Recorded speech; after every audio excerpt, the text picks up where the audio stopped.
formoso és, Rei do universo. Tua glória enche a terra e enche os céus.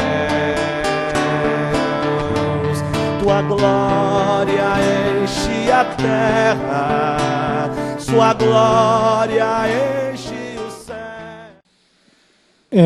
Queridos irmãos, a pergunta é propositamente tem o propósito de ser provocativa. Deus é brasileiro? E o que nós pretendemos agora é conversar com os irmãos sobre duas coisas: multiculturalidade brasileira e reino de Deus. Essa é a discussão. Nós vamos começar por algumas constatações, que são constatações ao nível da antropologia, que é a minha área também, sobre este país. Quando falamos em multicultura, nós estamos falando dessa multiplicidade de culturas que formam o Brasil. O Brasil não tem uma cultura única. Então chamamos de multiculturalidade. E esta multiculturalidade é universalmente espiritual. O que a gente quer dizer com isso? Nós queremos dizer que há uma espiritualidade que atravessa as várias culturas presentes neste país. E com isso nós colocamos a presença protestante como uma parte desta universalidade. Ou seja, se temos uma multiculturalidade com uma universalidade de espiritualidades, o protestantismo é uma particularidade dentro desta universalidade. Próximo, por favor. Segunda coisa, também dentro de uma leitura sobre a multiculturalidade. A empatia com os clamores dos povos sobre genocídio e escravidão traduz a necessidade de apresentar uma mensagem de vida, tanto ao nível da pessoa como particularidade, quanto das comunidades como universalidade. O que significa isso? Dentro da multiculturalidade brasileira, nós tivemos povos que estiveram sob genocídio. Esses povos foram os povos indígenas. O número menor que se calcula para os indígenas no Brasil, quando chegaram aqui os portugueses, eram de 5 milhões de indígenas. Este é o número mais baixo. Outros antropólogos calculam e chegam a 12 milhões de indígenas. Este ano, nós temos 500 mil indígenas. Ou seja, no século XX, esse número no início do século XX estava por volta de 200 mil. E teve um crescimento bastante representativo no século XX. Ou seja, essa matriz da nacionalidade, que é a matriz amarela, foi praticamente exterminada. Esteve sob genocídio, que isto não foi por acaso. Isso foi uma política definida em relação àquelas populações que o invasor considerava dono da terra. Ou seja, o invasor olhou as populações indígenas como donos da terra. Eles mesmos não se consideravam assim, mas por olhar assim, eles optaram pelo extermínio para se apropriarem da terra. A segunda coisa que nós temos que ver é que se tivemos povos sob genocídio, tivemos povos sob escravidão. Outra coisa é que a escravidão durou no Brasil 370 anos. Se nós tomamos o critério da antropologia de que são necessários 300 anos para a formação de uma nacionalidade, nós podemos dizer, a partir desse critério, que a nacionalidade brasileira foi construída em cima da escravidão. Ou seja, a produção de riqueza e a produção do Brasil, durante esses 370 anos, se deu em cima da escravidão. O que isso significa? Muito rapidamente, se nós olharmos esse auditório e vermos os irmãos e irmãs que estão aqui e que são afrodescendentes, nós vamos concluir que eles tiveram a vovó, ou vovô, ou a bisavó, ou o bisavô, escravos. Porque nós temos, a escravidão só terminou na verdade, há quase 130 anos. Então, foi ontem. Em termos de nacionalidade, de construção de país, é ontem. Os clamores destes povos não exigem apenas solidariedade, mas a compreensão do dever de somar-se à luta. Não é só dizer eu sou solidário, você tem que colar o teu ombro na luta daqueles que estiveram sob genocídio, sob escravidão. Próximo, por favor. Agora vamos aparentemente mudar de assunto. Mas não é. Se nós abrirmos Lucas 4, de 14 a 30,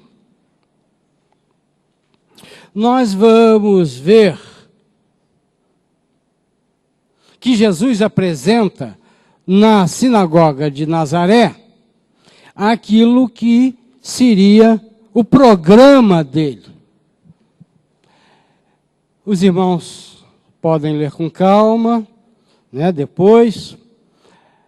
Aqui há duas coisas que se combinam, se bem que o texto, num determinado momento, vai falar predominantemente de reino. Reino e evangelho tem uma promessa política de intervenção social alternativa àquela dos poderes presentes na época. Quando Jesus fala na sinagoga de Nazaré, ele lê dois textos.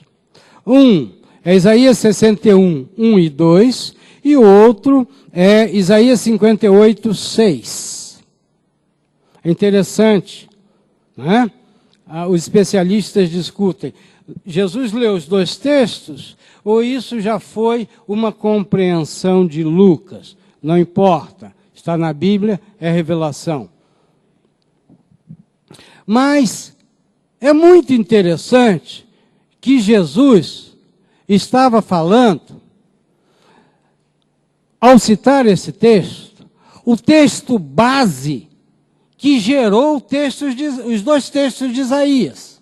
Já vamos chegar lá. Só quero realçar. Numa perspectiva rabínica, estamos diante das promessas do jubileu, quando as injustiças acumuladas deveriam ter fim. Jesus não afirmou que a Palestina seria resgatada na escala temporal, mas que deveria entrar na vida palestina o impacto solidário do ano sabático. Vamos em frente que isso vai ficar mais claro. Isso é fundamental para entendermos essa relação das brasilidades com o reino. O reino se apresenta como compreensão profética do ano sabático.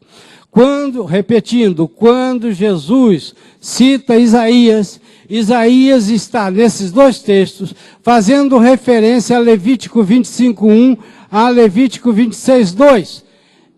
Irmãos queridos, eu proponho que depois, a sós, os irmãos leiam e meditem nesse capítulo e nesses 2 versículos. Os regulamentos presentes em Levítico 25, 1, 26, 2, concerniam, agora reparem, é só abrir a Bíblia que está lá, concerniam ao direito de propriedade da terra e de pessoas que constituíam a base da riqueza. O propósito desse texto aqui era fixar limites ao direito de posse, já que toda propriedade, tanto a natureza quanto pessoas, pertencia a Deus. Ninguém poderia possuir a natureza e as pessoas de forma permanente, pois tal direito pertencia a Deus. Isso é fundamental. Jesus está apresentando na sinagoga de Nazaré o que é os regulamentos de Levítico. Segue, por favor. O ciclo de 7 anos sabáticos é muito interessante. Você tem o sábado da semana e depois você tem ciclos de 7 anos que culminava no 50º ano, o jubileu messiânico. Dentro daquele bloco grande que eu sugeri a leitura, vocês vão ver que Levítico 25, de 8 a 24, está falando do jubileu messiânico. E o jubileu messiânico implica, vou usar uma palavra aqui, uma expressão, implica reestruturação da propriedade da terra e final da escravidão. É exatamente isso. Reestruturação da propriedade da terra e final da escravidão. Este sentido de reforma do jubileu, reparem só, Jesus, porque se vocês lerem um texto de Lucas, vocês vão ver que depois que Jesus falou, a gente pula geralmente isso, não entende muito bem, passa batido. O que aconteceu com o pessoal da sinagoga? Vibrou. O pessoal da sinagoga ficou contente, porque Jesus estava dizendo, olha, chegou o jubileu. Quem é escravo não vai ser mais escravo. Quem teve a sua terra tomada, perdeu a sua propriedade, as suas propriedades, porque incluía as casas, vocês vão ver no texto de Levítico, terá isso de volta. As pessoas ficam contentes. A sinagoga fica contente. Aí Jesus acrescenta um negócio. Jesus diz o seguinte, mas olhem só os sírios. Ele começa a citar povos que não são judeus, mas estão na Palestina. Ele expande o jubileu para fora do mundo judaico. E aí o pessoal não gostou. Foi aí que o pessoal não gostou. Essa leitura da reforma do jubileu foi traduzido mais tarde pela expressão princípio protestante, que praticamente começa com a reforma. Tanto a reforma magisterial é aquela que está dentro da hierarquia, né, do magistério, seja ele luterano, presbiteriano, né, quanto da reforma radical.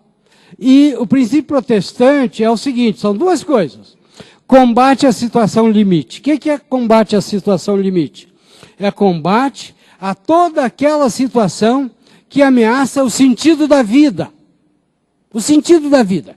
Quando o sentido da vida é ameaçado, o protestante se alça, se levanta contra aquilo que ameaça o sentido da vida.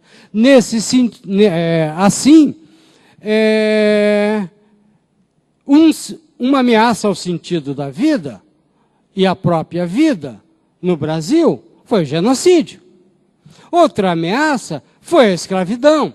E é muito interessante que tanto o genocídio quanto a escravidão não violentam apenas o que é assassinado, como o que é escravizado. É muito interessante isso. Ou seja, aquele que escraviza se aliena. O que significa isso? Ele é menos humano quando ele é escravizador. ele cai do projeto de imagem de Deus que ele deve ser, ele é como se descesse um degrau. Então, o princípio protestante chama ao clamor contra toda situação limite, contra toda situação que ameaça o sentido da vida. E, se esse é o elemento negativo, ou seja, é o não, ao sim, o princípio protestante proclama, é a proclamação da vida e da justiça.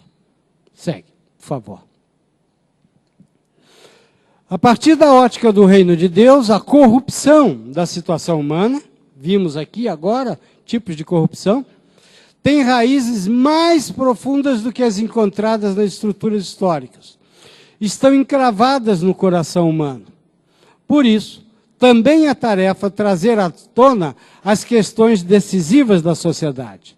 O protestantismo é radical quando vê a crise social do ponto de vista da justiça e exorta a reforma do mundo. Há duas coisas aqui muito importantes. A primeira é o seguinte: a corrupção humana, ela se expressa nas estruturas sociais e históricas, mas ela está no coração humano. Por isso, cabe, vamos dizer, eu usei a palavra protestante no sentido teológico, eu quis usar nesse sentido, aquele que de fato protesta, este era o sentido inicial. O clamor protestante se dá em dois níveis. Se dá ao nível da individualidade, da particularidade, mas tem também que se dar ao nível da universalidade, da sociedade. Segue, por favor. Comunidade de fé e culturas. Quando eu uso comunidade de fé, eu estou falando de igreja. Eu uso de propósito, porque sempre que a gente vê e pensa em igreja, pensa em instituição. E eu quero que os irmãos e irmãs façam essa reflexão indo além da instituição.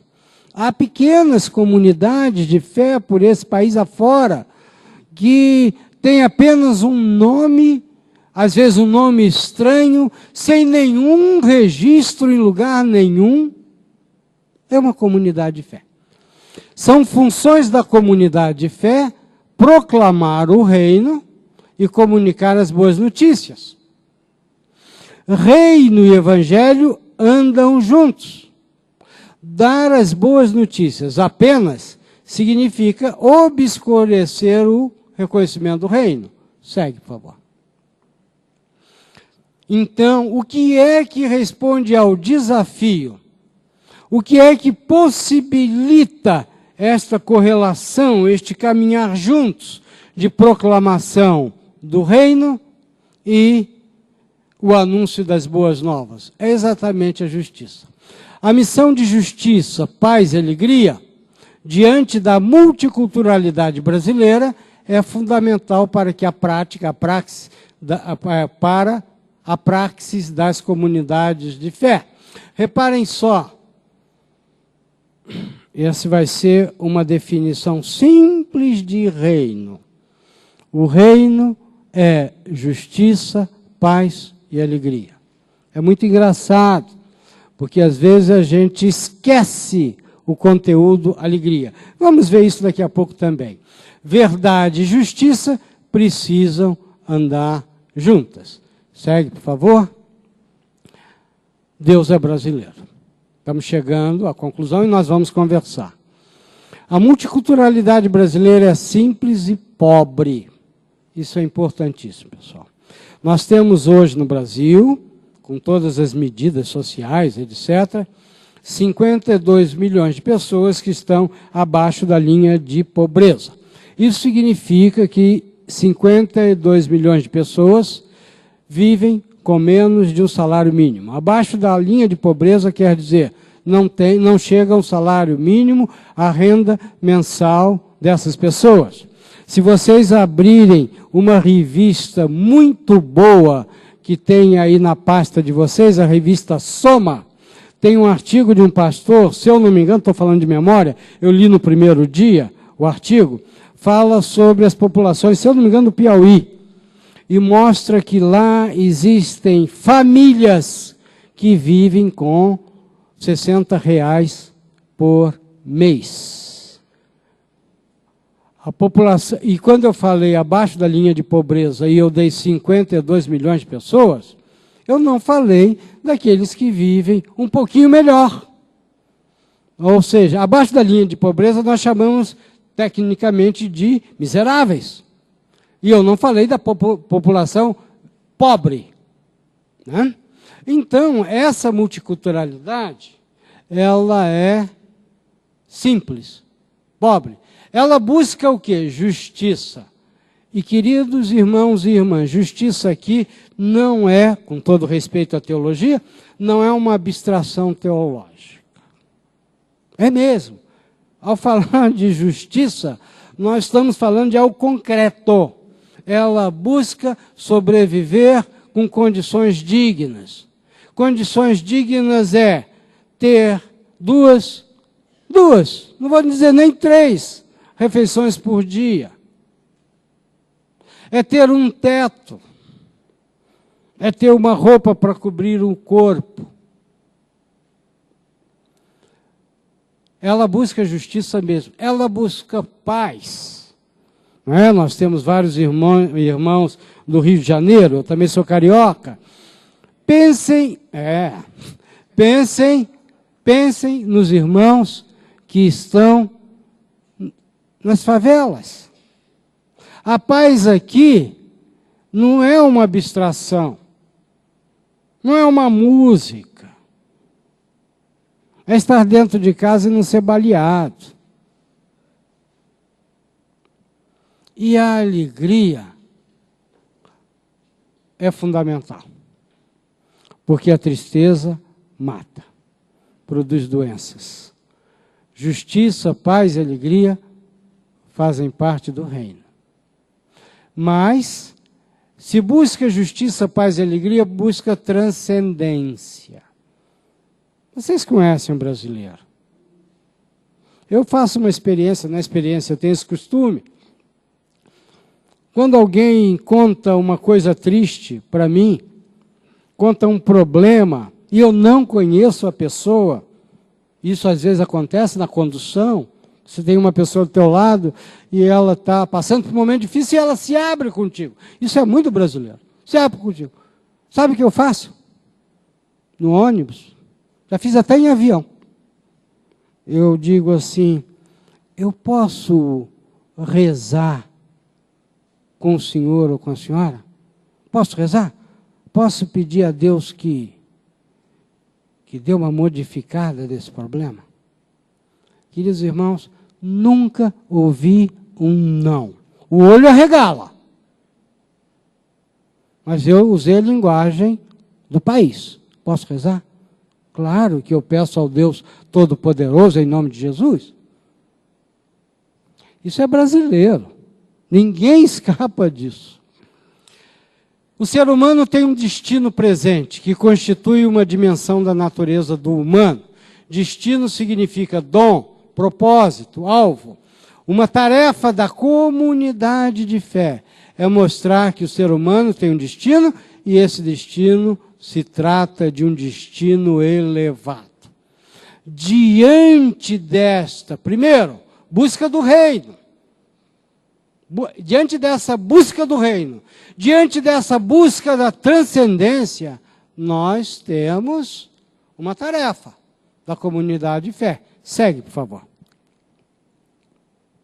A comunidade de fé, esse texto é um pouquinho mais complicado, eu vou traduzir. A comunidade de fé não deve temer as brasilidades, mas reconstruir raízes e memórias. Isso daqui é fundamental. Vou dar uma explicação muito simples. A igreja brasileira é uma igreja predominantemente formada por afrodescendentes. Isso significa que a cultura da igreja brasileira, e eu diria que isso é até algo que vai marcando e construindo a identidade dessa igreja, é afrodescendente. E nós fingimos que não é. E nós fingimos que a igreja, as nossas igrejas, não têm, às vezes, uma predominância de afrodescendentes, ou não tem uma presença de afrodescendentes. Significa que nós não nos lembramos da história deles, dos meus irmãos afrodescendentes, das suas raízes. Vou contar uma historinha de uma amiga minha, jornalista, tal, intelectual, e ela conta isso dando gargalhadas. Ela diz, quando a minha bisavó saiu da senzala, com a Lei Áurea, ela saiu da senzala e levou os filhos. Isso no Rio de Janeiro. E agora ela não tinha nada. Nada. Ela saiu da senzala com a roupa do corpo e com a filharada. O que ela fez? Ela foi para o Cais do Porto, no Rio de Janeiro. Né? E aí ela viu um navio. E o navio tinha, ela soube depois, tinha uma bandeira. A bandeira era chinesa, o navio chinês. Ela chegou lá e ofereceu os filhos maiores, mais velhos, para o navio. E eles foram embora. Para a China. Como grumetes. Porque ela não sabia o que fazer com os filhos. É uma história simples.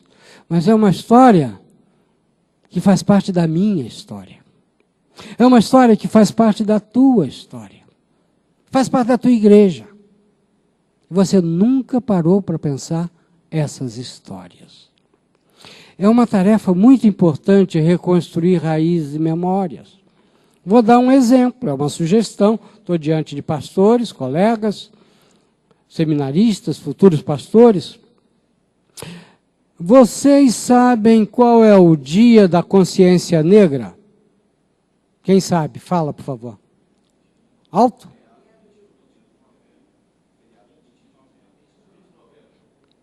Não confundir com a Lei Áurea. Ok? Muito bem. Eu me lembro quando foi definido 20 de novembro em São Paulo como feriado, deu uma confusão danada. As igrejas não gostaram. Afinal, o que nós temos a ver com isso? Queridos irmãos, você já pensou e no dia, olha só onde eu vou chegar, no dia 20 de novembro, fazer um culto, olha só, festivo, especial, na tua igreja. Ou naquela semana, festivo, especial. Mas pastor, eu vou pregar sobre o quê? Uai. Agora um toque mineiro, é uma parte da minha família. Uai. A Bíblia fala tanto de escravidão. Deus escolheu um povo escravo e deu liberdade a esse povo. É o texto. Faça um culto festivo, onde você vai falar da liberdade, onde você vai pregar e você vai ouvir testemunhos. Você vai dizer para os irmãos afrodescendentes, olha, 20 de novembro, nós vamos ter um culto. Levanta o que você sabe lá atrás da tua família. Às vezes ele também não sabe. Ele vai ter que pesquisar. E ele vai ficar... sabe o que ele está fazendo? Construindo identidade. Sabendo o que ele é. E a igreja vai saber também o que ela é. Porque assim como o povo hebreu foi escravo, um pedaço da nacionalidade também foi. A interioridade cristã não é a consciência cartesiana. O que quer dizer isso? Eu não sou, penso, logo existo. Eu não sou uma declaração, sou cristão, logo sou cristão. Isso não existe. Nós construímos o nosso cristianismo. Nós construímos primeiro sabendo o que fomos. Repara só. Primeiro sabendo o que fomos. Depois, há um tempo de negação, onde eu nego o que eu fui. Fui pecador? Não sou mais pecador. Fui escravo? Não sou mais escravo. Aliás, os afrodescendentes não foram sempre escravos. Há um momento antes da escravidão. Reparem só isso, parte dos afrodescendentes, parte dos escravos brasileiros vieram do norte da África, uma parte. Esses negros eram, na sua maioria, islâmicos, negros islâmicos, muçulmanos. Eles sabiam, no mínimo, 2 idiomas, olha só. Eles sabiam o idioma local e sabiam o árabe. Liam o Corão. Tinham um nível cultural acima daquele que o escravizava. Mas, quando se constrói raízes memórias, não significa que a gente deve permanecer lá atrás. Há um tempo de negação que possibilita a abertura àquilo que é santo. É nesse momento que a transcendência se torna transparente. Eu sei o que eu era, não quero ficar naquilo, não sou mais escravo, nego aquilo. Esse tempo é difícil, é um tempo de sofrimento, mas quando eu nego aquilo, se abre um momento novo. Dessa maneira, a transcendência das brasilidades não pode realizar-se a não ser como uma articulação viva da subjetividade como sua obra. Ou seja, essa transcendência das brasilidades, que às vezes é profundamente superficial, ela vai e pode ser construída para se tornar, pelo reconhecimento do que havia, do que era, pela negação do que fomos e pelo desejo de sermos, uma transcendência em profundidade. Segue, por favor. A morte das brasilidades imediatas, brasilidades imediatas é isso, não é? É um afrodescendente sem a mínima consciência do que ele foi ou do que significa. É o ato que faz possível, a morte dessas brasilidades imediatas é o que faz possível ressurgir as verdadeiras brasilidades. Aí eu tomo um conceito de Lutero, onde ele diz: o cristão é servo em tudo e está submetido a todos. Então o cristão é senhor de todas as coisas e não está submetido a ninguém. Há uma diferença entre ser escravo, porque me escravizaram. Há uma diferença quando eu digo: eis-me aqui, sou teu servo. Leiam-se brasileiros, estaremos objetivando a meta, enquanto profetas e mestres da comunidade de fé. E assim poderemos dizer: Deus é brasileiro. Eu acho que terminou, né? Ok? Queridos irmãos, eu estou aberto a perguntas.